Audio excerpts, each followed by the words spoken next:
Bonjour, je vous ai un petit peu abandonné ces derniers temps et c'était pour une question de crise Covid.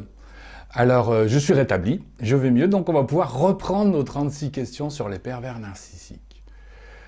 Avant d'aller plus loin, je voudrais vous rappeler que vient de paraître un livre qui s'intitule Les violences invisibles, que j'ai écrit, qui est un livre qui complète parfaitement mon premier essai qui était Les pervers narcissiques, et qui est à mon avis beaucoup plus mature. Donc je vous invite vraiment à prendre connaissance de cet ouvrage, Les violences invisibles. Donc on reprend dans les 36 questions, et aujourd'hui nous allons parler, entre autres, notamment du pervers narcissique. Alors je vous lis la question qui m'avait été posée à l'époque sur une web TV. On me disait, mais pour s'en sortir, doit-on forcément en passer par un travail psychanalytique? Et j'avais répondu, non bien sûr, à chacun de trouver les outils qui lui correspondent. Je me souviens, lors d'une émission radio, un jeune homme avait appelé et dit « Je reconnais avoir été un pervers narcissique ». Et il disait s'en être sorti après avoir rencontré un pasteur.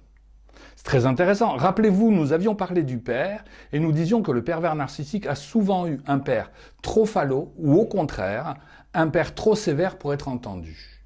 Le pervers narcissique a un problème avec la loi, l'autorité, il sait qu'elle existe, mais il la dénie et il se veut plus fort que la loi, il se veut au-dessus du père. Or, un pasteur, la racine, c'est pas terre, c'est un père. Il avait trouvé un père qu'il avait pu entendre. Alors, je peux reprendre ce texte, il est vraiment intéressant, je trouve. C'est vrai qu'il y a un problème avec le père chez tous les pervers narcissiques, et pas que les pervers narcissiques. Je sais qu'il y a quelqu'un qui pose une question en commentaire, il me demande la différence entre pervers narcissique et psychopathe. Ben, ça s'engramme à peu près au même endroit. Le pervers narcissique est dans la dénégation de l'existence du père, c'est-à-dire qu'il va reconnaître qu'il existe un père, mais il pense que ce père ne vaut rien. Alors que le psychopathe, pour lui, il n'y a pas de père, il n'y a pas de loi, il fait ce qu'il veut. Psychopathe qui est d'ailleurs un être très attachant. Sachez-le, j'ai été amené à en rencontrer, je me rappelle d'une dame qui m'avait dit un jour « J'ai donné un coup de couteau dans le ventre de mon conjoint ». Alors j'ai été déféré devant le juge et le juge a dit « tentative de meurtre ». Et là, elle me regarde et me dit, monsieur, tentative de meurtre, 3 cm dans le gras du bide. Est-ce que vous pensez que j'avais voulu le tuer? C'est-à-dire que le psychopathe ne réalise absolument pas ce qu'il fait. Il n'est jamais en tort. Alors que chez le pervers narcissique, c'est très différent. Il réaliserait, si vous voulez, qu'il est coupable, mais à ce moment-là, il utilise une victime. Je pourrais dire à la limite, le psychopathe n'a pas tellement besoin d'une victime, pas tout le temps en tout cas, alors que le pervers narcissique, il lui faut nécessairement une victime qui, elle, est coupable à sa place. Ça, nous l'avons déjà étudié.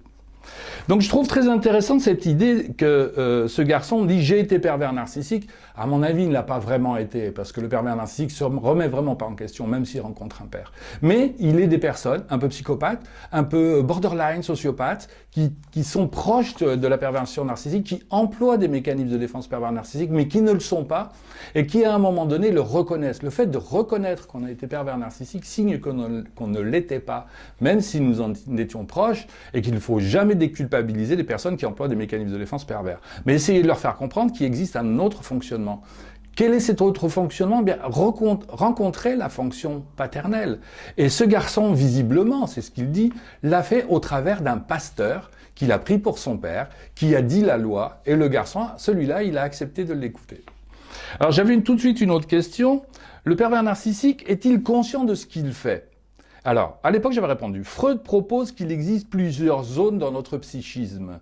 Le conscient, ce que l'on sait, l'inconscient, que l'on ne connaît pas, mais que l'on peut observer, par exemple, lorsque l'on rêve ou au travers de nos lapsus ou de nos actes manqués. Freud parle aussi de préconscient. Vous connaissez le préconscient quand vous dites « je l'ai sur le bout de la langue ». Ou, si en vous réveillant, vous vous souvenez d'un rêve, vous aimeriez le raconter, mais vous ne savez pas qu'en dire. Vous ne savez que dire qu'il était merveilleux, qu'il était joyeux, par exemple. Le contenu, vous l'avez oublié, vous vous souvenez qu'il était merveilleux, mais vous ne savez pas de ce qui se passait dans le rêve.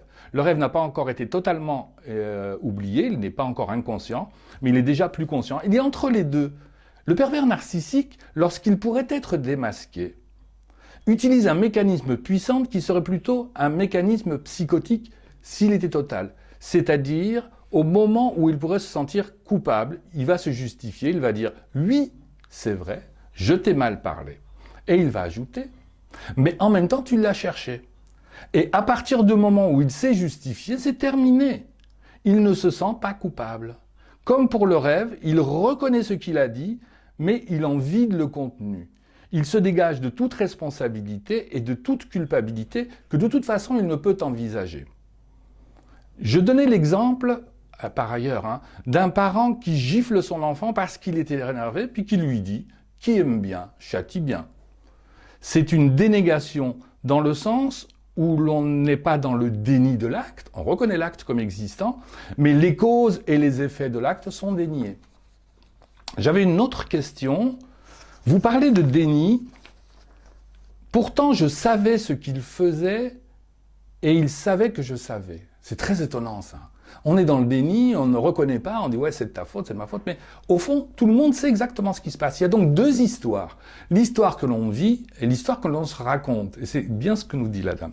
Ce à quoi je lui réponds,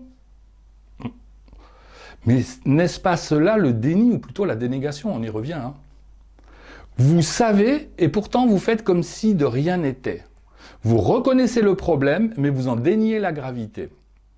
Vous vous souvenez par exemple de l'exemple de l'enfant qui était valorisé dans le discours de sa mère. Donc, ceux qui n'ont pas reçu les 36 questions sur le pervers narcissique, vous avez la possibilité d'en faire la demande et vous recevrez gratuitement l'e-book. C'est pour ça que je fais parfois référence à d'autres questions. Donc, vous vous souvenez de l'exemple de l'enfant qui est valorisé dans le discours de sa mère, vient que tout le monde te regarde. Regardez comme il est beau mon enfant, puis quand l'enfant ouvre la bouche, elle dit « tais-toi ». On ne parle pas en présence d'adultes. L'enfant est là pour valoriser son parent, mais en aucun cas ne peut se sentir lui valorisé. Si vous préférez, son contenant est mis en avant, mais son contenu lui-même est nié. Il ne faudra pas s'étonner que par la suite, l'enfant soit paradoxal et facilement dans le déni. Sortir du déni, faire face à la réalité, c'est entrer dans quelque chose de l'ordre du deuil. Et oui, on doit faire le deuil de cet idéal, mais ça nous en avons déjà parlé par ailleurs.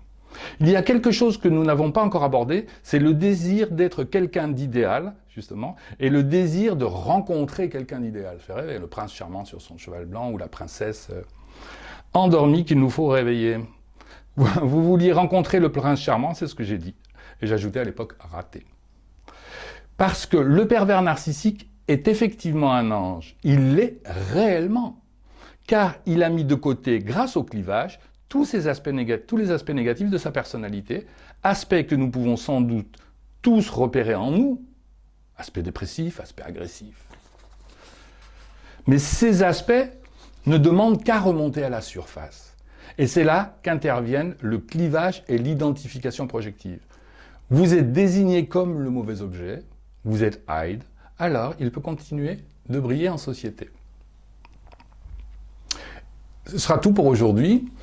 Je vous rappelle que j'ai créé une masterclass. En plus, c'est une grosse promotion en ce moment.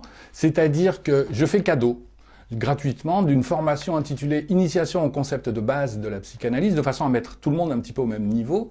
Et si vous utilisez le code MPN 2022, vous aurez automatiquement une grosse réduction, 100 €, qui vous permettra d'avoir la masterclass, les mécanismes de défense pervers narcissique, les mécanismes de défense de la victime, mais aussi pour les thérapeutes et les juristes, la place de l'accompagnant, ou même vous êtes peut-être un particulier qui veut aider un ami, c'est important de se poser la question de la place que l'on veut prendre. Je vous mets en description en dessous, en lien, comment accéder à la page, et puis en utilisant ce code MPN 2022, bénéficier de tous les avantages que je viens de vous dire. Voilà, je vous souhaite une bonne continuation. À bientôt.